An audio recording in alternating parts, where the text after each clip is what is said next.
Hello and welcome back to my YouTube channel Universal Fact by Vaishali. Today we are going to start new chapter of class 12th of business studies. So the chapter name is planning, chapter 4. So some of the topics already we have discussed in our previous video, like what is planning क्या होता है वो हम previous video में पढ़ चुके हैं. Importance of planning, how many importance of planning we have total 6 importance of planning. ये भी हम ऑलरेडी प्रीवियस वीडियो में डिस्कस कर चुके हैं. अगर आपको ये देखना है तो आप हमारी प्रीवियस वीडियो देख सकते हैं. नेक्स्ट टॉपिक है फीचर्स ऑफ प्लानिंग. ये भी हम पढ़ चुके हैं. तो how many features we have 7 features. ये भी हम प्रीवियस वीडियो में डिस्कस कर चुके हैं. नेक्स्ट आता है limitation of planning. Limitation of planning भी हम डिस्कस कर चुके हैं अपनी प्रीवियस वीडियो में, और वी हैव 6 लिमिटेशंस. अब हमारा यहाँ से शुरू होता है नेक्स्ट टॉपिक, जो कि है प्लानिंग प्रोसेस और स्टेप्स इन प्लानिंग. तो देखिए प्लानिंग प्रोसेस क्या होती है या प्लानिंग के स्टेप्स क्या होते हैं वो अब हम समझेंगे.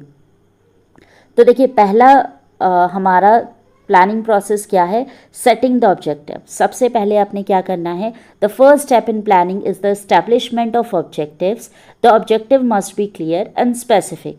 देखिए हमारा सबसे पहला स्टेप जो प्लानिंग का होता है वो अपना ऑब्जेक्टिव स्टैब्लिश करना, यानी कि आपका जो भी ऑब्जेक्टिव है, ठीक है, वो क्या होना चाहिए, क्लियर होना चाहिए और स्पेसिफिक होना चाहिए. यानी कि आपको पता होना चाहिए कि हमारा क्या ऑब्जेक्टिव, हमें क्या हासिल करना है, हमारा अचीवमेंट क्या है, या हमें कौन सा गोल या टारगेट सेट करना है. उसके अकॉर्डिंग आप क्या करोगे, अपना ऑब्जेक्टिव सेट करोगे.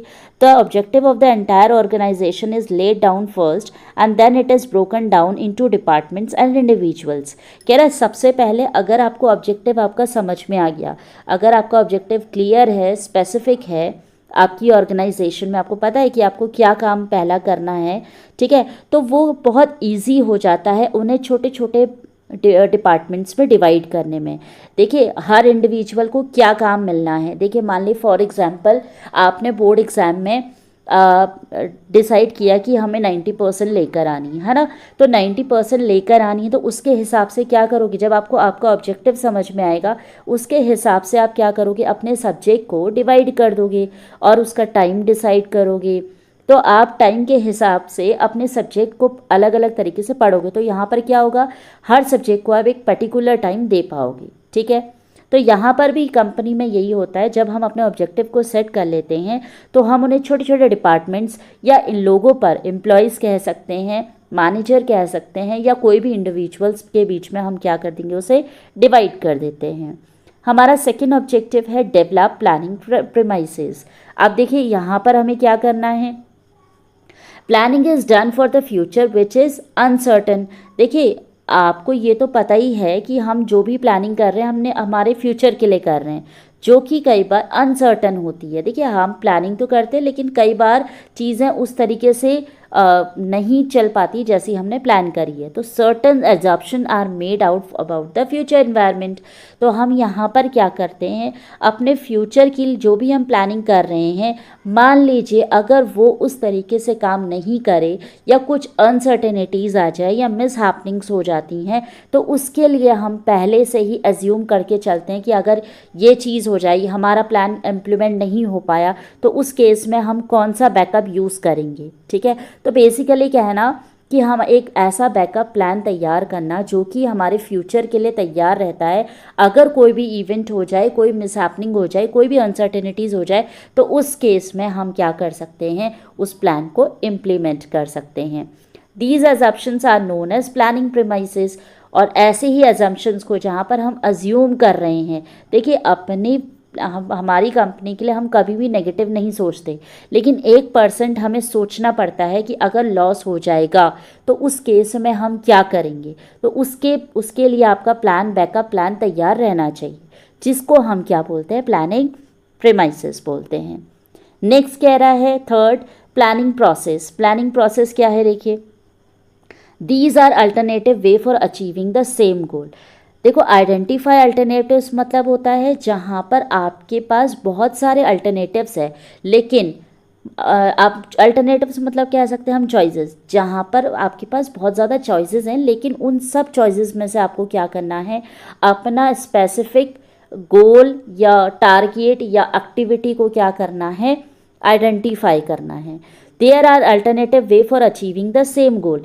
एक गोल को अचीव करने के लिए आपके पास बहुत सारी चॉइसेस होंगी, लेकिन आपके लिए कौन सी चॉइस सबसे ज़्यादा अच्छी है वो आपको क्या करना है, इसमें आइडेंटिफाई करना है। तो कह रहा है to increase sale different ways are there like advertisement, reducing prices, improve quality etcetera. अब जैसे फॉर एग्जांपल कह रहा है अपनी सेल बढ़ाने के लिए, कंपनी में अपनी सेल बढ़ाने के लिए बहुत अलग अलग तरीके लोग यूज़ करते हैं, है ना। कुछ लोग एडवर्टीजमेंट के थ्रू सेल बढ़ाते हैं, कुछ लोग अपनी प्राइस कम कर देते हैं प्रोडक्ट की, या कुछ लोग अपनी क्वालिटी मेंटेन करते हैं। तो बहुत सारे तरीके हैं। तो आपको इन सारी चॉइसेस में से कौन सा बेहतर तरीका लगता है जिससे आपकी सेल बढ़े, वो आपको प्लान करना है या आइडेंटिफाई करना है। नेक्स्ट हमारा आता है इवेल्युएटिंग अल्टरनेटिव्स। अब जो अल्टरनेटिव्स आपको मिल गए, यानी कि जो चॉइसेस आपको मिल गई हैं, उसे इवेल्युएट करना। कह रहा है the positive and negative expect of each alternative should be evaluated based on their feasibility and consequences. कह रहा है देखिए चॉइसेस तो आपको मिल गई हैं, आपने आइडेंटिफाई भी करा है, ठीक है। तो आप उसको क्या करो, इवेल्युएट करो, पता लगाओ कि जो भी आप चूज़ कर रहे हो या जो भी अल्टरनेटिव आपने चूज़ करके रखा है। मान लीजिए फॉर एग्जांपल आपने चूज़ किया कि एडवर्टीज़मेंट, तो एडवर्टीज़मेंट में आप पता करो कि कितने पॉजिटिव पॉइंट्स हैं, कितने नेगेटिव पॉइंट्स हैं। देखिए अगर हम कोई भी अल्टरनेटिव चूज़ करते हैं अपनी कंपनी के लिए, तो हमें ये भी पता होना चाहिए कि इस अल्टरनेटिव को चूज़ करने पर या इसकी प्लानिंग करने पर हमारे लिए क्या क्या पॉजिटिव हो सकता है और क्या क्या नेगेटिव हो सकता है। जब तक आप पॉजिटिव और नेगेटिव पॉइंट्स नहीं निकालेंगे तो आप उसे इम्प्लीमेंट नहीं कर सकते, आपका ऑब्जेक्टिव पूरा नहीं हो पाएगा। क्योंकि देखिए मान लीजिए आपने चूज़ तो कर लिया, रेंडमली कोई भी अल्टरनेटिव चूज़ कर लिया, अब मान लीजिए उसके बहुत सारे नेगेटिव पॉइंट्स निकल गए, तो आपके बिजनेस को तो काफ़ी ज़्यादा लॉस हो जाएगा। इसीलिए किसी भी अल्टरनेटिव को आइडेंटिफाई करने के बाद आप उसे क्या करेंगे, इवेल्युएट करेंगे। नेक्स्ट कह रहा है सेलेक्टिंग द बेस्ट अल्टरनेटिव। अब आपने मान लीजिए इवेल्युएट भी कर लिया, आपको 5-6 अल्टरनेटिव मिले, यानी कि आइडेंटिफाई आपने करे, और आइडेंटिफाई करने के बाद उन सब के नेगेटिव और पॉजिटिव पॉइंट्स निकाले, जो किस में होगा, इवेल्युएटिंग में। अब आपको पता लग गया कि 5 चॉइसेस आपके पास हैं और 5 में से 4 ऐसे हैं जो क्या हैं, जिसके नेगेटिव पॉइंट ज़्यादा हैं और पॉजिटिव पॉइंट कम हैं, और एक ऐसा है जिसके पॉजिटिव पॉइंट ज़्यादा दिख रहे हैं और नेगेटिव पॉइंट कम दिख रहा है। तो जो आपको सबसे ज़्यादा एक बेस्ट लगा है उसको आप क्या करोगे, सेलेक्ट कर लोगे। तो यहाँ पर क्या कह रहा है, after analysing the merit and demerits of each alternative the most appropriative one is to be selected by evaluating cost, risk, benefit to organisation etcetera. तो कह रहा है जो आपको 5 चॉइसेस मिली हैं जिसमें से आपने इवेल्युएट करा, इवेल्युएट करने के बाद आपको एक अल्टरनेटिव बेस्ट मिला, ठीक है, जिसके मेरिट्स और डीमेरिट्स भी आपने बाकी सबसे कंपेयर करे और आपको लगा कि वो एक सबसे अच्छा है, ठीक है। अब आपने इवेल्युएट बहुत सारी चीज़ों से आप कर सकते हो, जैसे कि उसकी कॉस्ट देख सकते हो, उसमें कितना रिस्क है ये देख सकते हो, कितना बेनिफिट आपको मिल रहा है ये देख सकते हो। तो ऐसे बहुत सारे चीज़ें हैं या बहुत सारे तरीके हैं जिनसे आप क्या कर सकते हो, उन सारे अल्टरनेटिव्स को इवेल्युएट कर सकते हो। तो आपको क्या करना है, बेस्ट जो है उसको सेलेक्ट करना है। नेक्स्ट आता है प्रोसेस इम्प्लीमेंटेशन ऑफ प्लान। अब आपने सब कुछ करा, अब आप उसको इम्प्लीमेंट भी तो करेंगे। तो इम्प्लीमेंट कैसे होगा, implementation means putting the plans into action to achieve the objective. अब जब आपने उसको सेलेक्ट कर लिया है तो सेलेक्ट करने के बाद अब बारी आती है उसे इम्प्लीमेंट करने की, यानी कि उस प्लान को एग्जीक्यूट करने की। तो आपने जब सारी चीज़ें करोगे तो अब आपका लास्ट काम क्या है, एक्शन करना। एक्शन मतलब होता है वर्क करना, काम करना शुरू करना। जब आप इतनी प्लानिंग कर रहे हो, इतनी सारी चीज़ें कर रहे हो, इतनी सारी चीज़ें करने के बाद आप उसको अगर एक्शन में लाओगे ही नहीं, वर्क करोगे ही नहीं, तो आपको आपका ऑब्जेक्टिव पूरा कैसे मिलेगा, आपको आपका टारगेट कैसे मिलेगा, ठीक है। For the successful implementation the plans are to be communicated to the lower level at every stage। तो कह रहा है इम्प्लीमेंटेशन के लिए ये बहुत ज़रूरी है कि आप जो भी इम्प्लीमेंटेशन कर रहे हो, यानी कि जो भी प्लान एग्जीक्यूट कर रहे हो, वो सारे ही प्लान बातचीत के थ्रू आपके लोअर लेवल यानी कि जितने भी एम्प्लॉयज़ हैं उन सबको पता होना चाहिए, ठीक है, हर स्टेज में। नेक्स्ट आता है फॉलोअप। अब आपने देखिए इम्प्लीमेंटेशन भी कर दिया, अब लास्ट प्रोसेस क्या बचती है, फॉलोअप, यानी कि फीडबैक लेना, ठीक है। तो कह रहा है plans are to be evaluated regularly to check whether they are proceeding in the right way, shortfalls can be located and remedial actions can be taken well in advance. अब आपने यहाँ पर क्या करना है, इवेल्युएट करना है। इवेल्युएट मतलब जो भी काम आपने दिया है, जो भी इम्प्लीमेंट चीज़ें करने के लिए दी हैं, क्या वो लोग सारे एम्प्लॉयज़ उसी तरीके से सही तरीके से काम कर रहे हैं प्लान के अकॉर्डिंग या नहीं।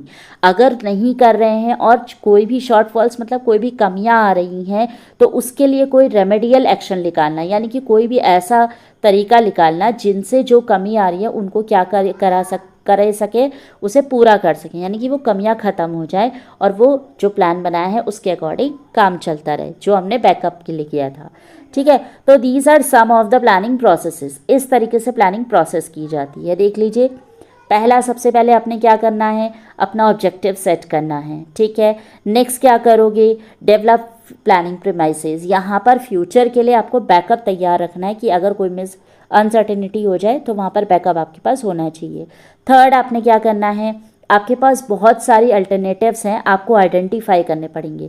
कितने अल्टरनेटिव उस काम को करने के लिए या टारगेट को पूरा करने के लिए हो सकते हैं, वो सारे आपने आइडेंटिफाई करना।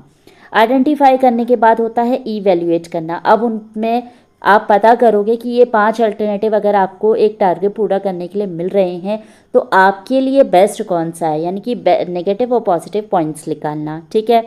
जब आपने इवेल्युएट करा, इवेल्युएट करने के बाद आपको 5 में से एक ऐसा मिला जो सबसे ज़्यादा बेस्ट है, यानी कि बेस्ट अल्टरनेटिव है जिसमें सारे ही अच्छे और बुरे पॉइंट्स आपको मिल गए हैं, जो आपकी कंपनी के लिए सफिशिएंट है। नेक्स्ट आता है इम्प्लीमेंटेशन। अब सारे स्टेप्स आपको मिल गए हैं, प्लानिंग हो चुकी है, तो काम आया किसका, एक्शन होने का, यानी कि काम शुरू होने का। तो यहाँ पर आप अपनी हर स्टेज के जितने भी एम्प्लॉयज़ हैं, जितने भी इंडिविजुअल्स हैं, उन सबको वो प्लानिंग बताओगे और उसके अकॉर्डिंग वो लोग क्या करेंगे, काम करेंगे। लास्ट आता है हमारा फॉलोअप। फॉलोअप मतलब होता है फीडबैक लेना या ये देखना कि जिसके अकॉर्डिंग आपने जो प्लानिंग करी है उसके अकॉर्डिंग ये लोग काम कर रहे हैं या नहीं कर रहे हैं। अगर कोई कमियां आ रही हैं तो उन कमियों को अपने बैकअप प्लान के थ्रू क्या करना, उसे दूर कर देना। तो इस तरीके से हम क्या करते हैं, प्लानिंग प्रोसेस करते हैं। सो आई होप आपको ये सारे ही पॉइंट्स समझ में आ गए होंगे। हमारा नेक्स्ट टॉपिक है टाइप्स ऑफ प्लान्स, जो हम करेंगे अपनी नेक्स्ट वीडियो में डिस्कस, ठीक है। अब इसमें अगर आपको कोई भी प्रॉब्लम आती है प्लानिंग प्रोसेस में तो आप कमेंट के थ्रू मुझसे पूछ सकते हैं, मैं आपको उसका सल्यूशन बता दूंगी, ठीक है, अगर कोई भी प्रॉब्लम आ रही है। सो हम अपना नेक्स्ट टॉपिक नेक्स्ट वीडियो में डिस्कस करेंगे। Till then bye bye, take care.